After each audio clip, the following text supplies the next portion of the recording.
என்னாச்சுப்பா பாட்டிக்கு? ரொம்ப சீரியஸா இருக்காங்களா என்று வெண்ணிலா கவலையுடன் வினவிய போது, என்னம்மாமா, மூச்சு திணறலா? ஹாஸ்பிட்டல் கூட்டிட்டு போயிட்டாங்களா என்று ஆதவனும் கூடவே தனது கேள்விகளையும் ஆறுமுகத்திடம் கேட்டான்.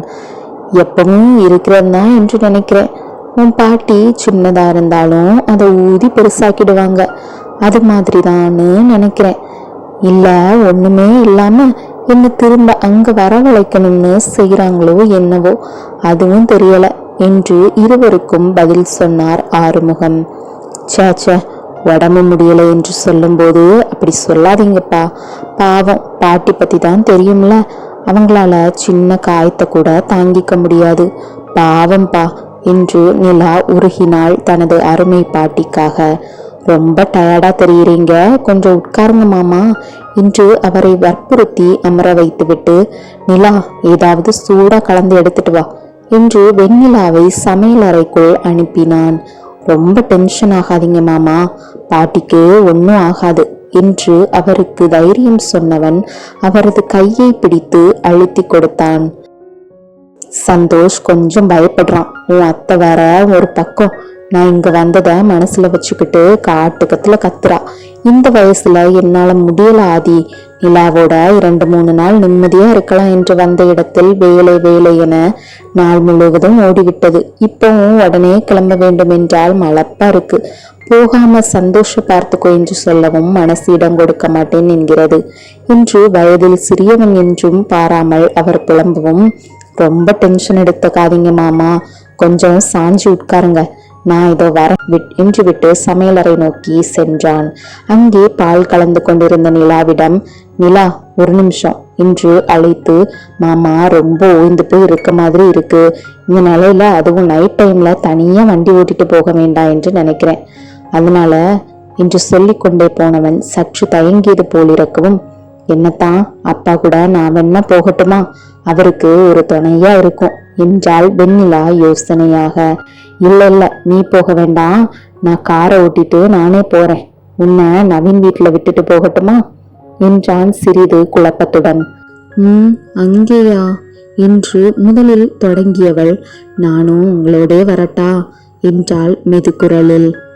வேண்டாம், அங்க வந்தா பாட்டி ஏதாவது சொல்லிட்டு இருப்பாங்க, உனக்கும் காலேஜ் இருக்கு, அதனால நீ பேசாம இங்கே இரு, நாளைக்கு மட்டும் நவீன் வீட்டுல இருந்து காலேஜ் போ, நான் நாளைக்கு நைட்டே முடிந்த அளவுக்கு வந்துடுறேன், சரியா என்று அவன் கேட்கவும் ஒரு தலை உருட்டல் பதிலாக வந்தது. என்னம்மா, இப்படி தலை ஆட்டினா நான் என்னன்னு எடுத்துக்கிறது, இருந்துப்பியா என்று ஆதவன் ஒரு பிரயாசையுடன் கேட்டான். அதற்கு, இல்லத்தான், நான் இங்கே இருந்துக்கிறேன் என்று அவள் ஒரு விதமான தயக்கத்துடன் சொன்னதும், தனியா வேண்டாம்மா, ஒரு நாள் தானே நவீன் வீட்டில் இருந்துக்கோ, மாமா அங்க ரொம்ப நேரமா தனியா உட்கார்ந்துருக்காங்க, பாலை எடுத்துட்டு வா என்று விட்டு அவன் ஹாலுக்கு சென்றான். மனம் இங்கேதான் என்று முரள அவனிடம் எப்படி சொல்வது என்று எண்ணிக்கொண்டே வெண்ணிலாவும் அவனை தொடர்ந்தாள். ஆறுமுகம் ஹாலில் இல்லாமல் ரூமில் அவரது பெட்டியை அடுக்கி கொண்டிருக்க அங்கே அவன் செல்ல வெண்ணிலாவும் தொடர்ந்தாள். மாமா, நீங்க தனியா போக வேண்டாம், நான் கார் டிரைவ் பண்ணிட்டு வரேன் என்று ஆதவன் கூறியதும், அதெல்லாம் வேண்டாம் ஆதி, நானே பார்த்துக்கிறேன், நிலா வேற தனியா இருக்கணும் என்று அவர் மறுத்தார். இல்ல, நிலாவை நவீன் வீட்டில் விட்டுட்டு நாம் போயிடலாம், நான் நாளைக்கு வந்ததும் கூப்பிட்டுட்டு வந்துடுறேன் என்று அவன் சொல்ல அவர் திரும்ப மறுக்கவும் அவரை நிலாவும் சேர்ந்து வற்புறுத்தி சம்மதிக்க வைத்தனர்.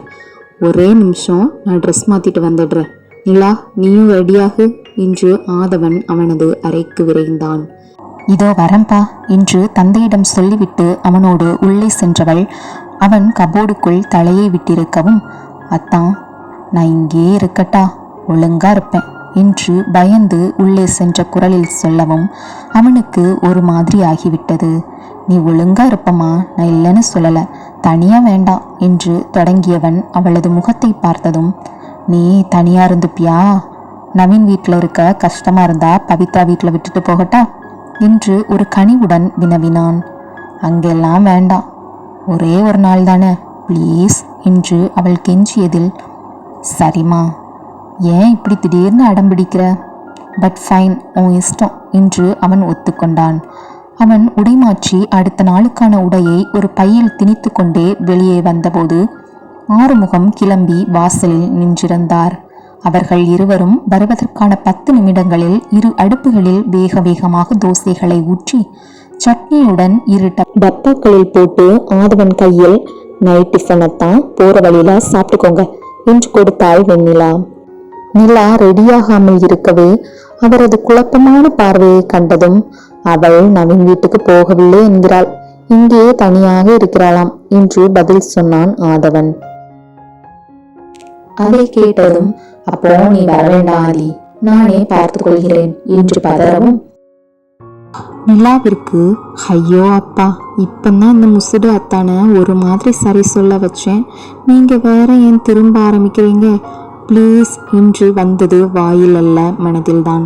அதன் பின்னர் அவரை கெஞ்சி கெஞ்சி ஒத்துக்கொள்ள வைத்தாள் வெண்ணிலா.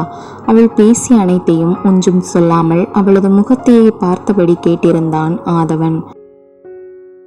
நீ கீழே வர வேண்டாம், இங்கே இரு, வீட்டை பூட்டிக்கோ, அன்னைக்கு மாதிரி கதவை திறந்து வச்சுட்டு கிச்சன்ல உருட்டாத, அப்புறம் யார் கதவு தட்டினாலும் லென்ஸ் வழியை பார்த்துட்டு வேணும்னா கதவை துற, அப்படியே திறந்தாலும் கிரில் கேட்டை ஓப்பன் பண்ணாத, நான் ஒரு செட் சாவி வச்சிருக்கேன், அதனால நாளைக்கு எனக்காக விழித்திருக்காத என்று நீளமான அறிவுரை பட்டியலுடன் வெளியே சென்றவன் சட்டென்று உள்ளே வந்து கன்னத்தை தட்டி பத்திரமா இருந்துக்கோ என்னடா என்றான் சற்று இதமான பதட்டத்துடன். சரி என்று உள்ளே சென்ற குரலில் அவள் தலை தாழ்த்தி கூறியதும் கொஞ்சம் கஷ்டம்தான் என்று தோன்றியது ஆதவனுக்கு.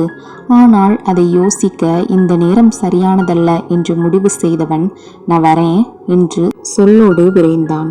அவர்கள் சென்றதும் கணவனின் தொடுகையும் அவனது பதட்டமும் மனதில் ஒரு இனம் புரியா இதத்தை கிளப்ப உள்ளே வந்து கதவை பூட்டியவள் உணவு முடிந்து படுக்க சென்றாள். உறங்க முடியாமல் ஆதவனின் முகமே வந்து போக எழுந்து தண்ணீர் குடிக்கலாம் என சமையலறை நோக்கி சென்றவளுக்கு இருட்டும் தனிமையும் மிரட்டின. ஆங்காங்கே பூதங்களும் உருவமில்லா மனிதர்களும் நடமாடுவது போல் தோன்றவும் மனதில் பயம் சூழ்ந்தது. இதனால் வரை ஹாஸ்டலிலும் சரி வீட்டிலும் சரி யாரோ ஓரிருவர் துணை இருக்கின்றனர் என்ற திடம் இருக்கும். அந்த திடத்திலும் எந்த விதமான பிரச்சனை என்றாலும் கூப்பிட்டால் வந்து உதவுவார்கள் என்ற நம்பிக்கையிலும் தைரியமாக இரவில் தண்ணீர் குடிக்கவோ பாத்ரூம் செல்லவோ அவள் எழுந்து கொள்வதுதான். ஆனால் இன்று அந்த பெரிய வீட்டில் தான் ஒருத்தி மட்டும்தான் இருக்கிறோம் என்ற எண்ணம் வந்து சின்னதாய் இருந்த பயத்தை பெரியதாக்கியது. ஐயோ, பேசாமல் நவீன் அண்ணா வீட்டுக்கே போயிருக்கலாம். இந்த 3 நாள் பிரச்சனைக்கு பயந்து இல்லை தனியா இருக்கேன் என்று அடம்பிடிக்காம அத்தானோடு போறதுக்கு அடம்பிடிச்சிருக்கலாம். ஆனாலும் வனி, நீ அடமா பண்ணின கெஞ்சி கூத்தாடல என்று அந்த பயத்திலும் அவள் விவாதித்து கொண்டிருந்தாள். இப்போது மனதிற்குள் அல்ல, வாய்விட்டு வெளியேதான். அதுதான் ஆதவன் வீட்டில் இல்லையே, அப்புறம் பேசுவதுக்கென்ன? கடைசியில் பயத்தை போக்க அவள் கண்ட வழி ஆதவனின் டிஷர்ட் ஒன்றை அணிந்து கொண்டு அவனது மெத்தையில் புதைந்து கொள்வதுதான். அவன் அணிவதில் அவளுக்கு பிடித்த ஒரு அடர் குங்கும கலரில் பெரிய வெள்ளை கோடுகள் போட்ட டிஷர்ட்டை எடுத்து அணிந்தவளுக்கு உடம்பில் மட்டுமல்ல மனதிலும் ஒரு குறுகுறுப்பு தோன்றி மறைந்தது. அவன் பார்த்தால் என்ன நினைப்பான்? அவனது பொருட்களை எடுத்து நின்று கண்டிப்பாக திட்டுவான். அதுவும் அதை நான் அணிந்திருந்தேன் என்று தெரிந்தால் நரசிம்மமூர்த்திதான். நாளை அவன் வருவதற்குள் எடுத்த இடத்தில் வைத்து விடுவாயே.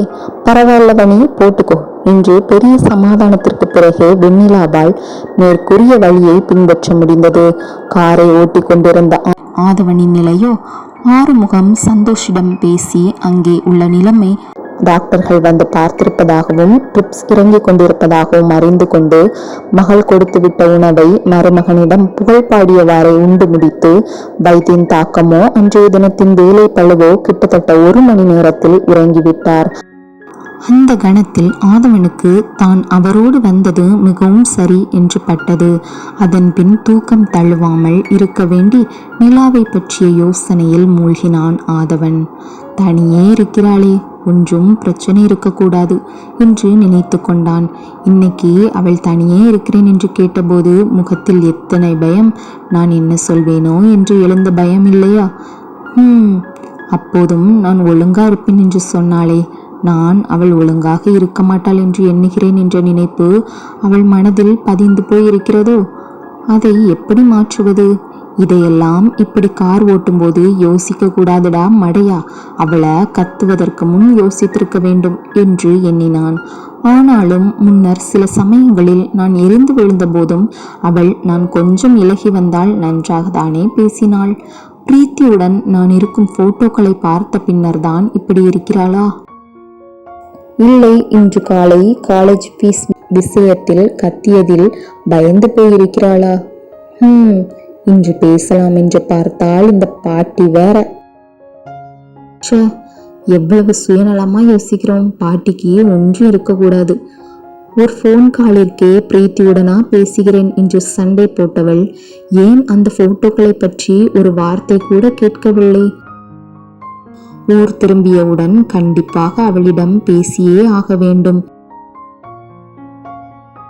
இவ்வாறு பல பல யோசனைகளுடன் அவன் தஞ்சாவூரை வந்தடைந்த போது விடியற்காலை ஆகிவிட்டிருந்தது. நேரே ஹாஸ்பிட்டல் சென்றவர்களை சந்தோஷ் தான் எதிர்கொண்டான். என்ன சந்தோஷ், பாட்டி எப்படி இருக்காங்க என்று ஆதவன் அவனிடம் விசாரிக்க, ஆறுமுகம் அரை எண்ணெய் கேட்டு தெரிந்து கொண்டு அங்கே விரைந்தார். நேற்று சாயங்காலம் ஒரே மூச்சு திணறலத்தான். என்னால் முடியலடா, நான் என்னோட கொள்ளு பேரனை பார்க்காமலே போக போறேன், அது இதுன்னு ஒரே புலம்பல் அழுகை. எனக்கு ரொம்ப பயம் ஆகிடுச்சு. அதனால தான் அப்பாவை ஃபோன் பண்ணி வர சொன்னேன். ஹோ, டாக்டர் என்ன சொல்றாங்க என்று அறையை நோக்கி நடந்தவாறே ஆதி வினவ, டாக்டர்ஸ் செக் பண்ணாங்க, டெரிஃபைன் இன்ஜெக்ஷன் போட்டாங்க, அப்புறம் ட்ரிப்ஸ் ஏத்துனாங்க என்று அவன் சொல்லும் போதே அறை வந்திருந்தது. கண் மூடி படுத்திருந்தவரை பார்த்துவிட்டு சீஃப் டாக்டரை பார்க்க ஆறுமுகத்துடன் சென்ற போது, எப்பவும் இருப்பதுதான் பாட்டிமா, அவங்களோட இன்ஹேலரை மூச்சு திணறல் ஆரம்பிக்கும் போதே யூஸ் பண்ணி இருந்தாங்கன்னா இவ்வளவு தூரம் வந்திருக்காது, அவங்களா இழுத்துக்கிட்டது தான் என்று கூறினார் டாக்டர். அதை கேட்டதும் நேற்று ஆறுமுகம் புலம்பியது நினைவு வந்தது. ஒன்றும் சொல்ல முடியாமல் ஒரு பெருமூச்சுதான் வந்தது. பின்னர் வீடு சென்று குளித்து காலை உணவு முடிந்து அவன் ஹாஸ்பிட்டல் வந்தபோது கற்பகம் விழித்திருந்தார்.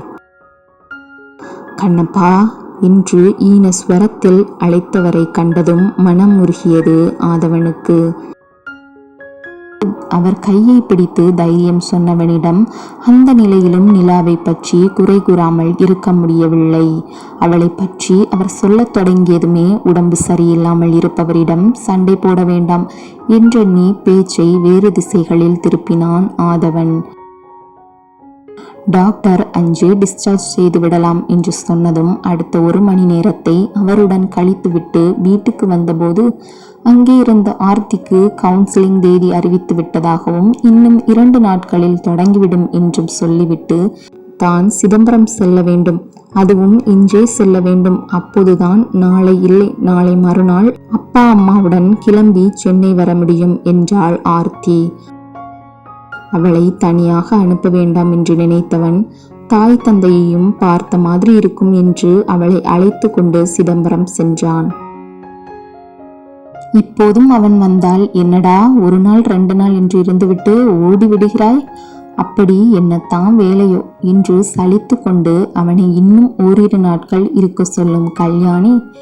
எப்போ கிளம்ப? இவளை பஸ் ஏற்றி விட்டுட்டு நீ அப்படியே சென்னை போக வேண்டியதுதானே, இங்கே ஏன் வந்த என்று கேட்டதும் ஆதவனுக்கு முகம் வாடிவிட்டது.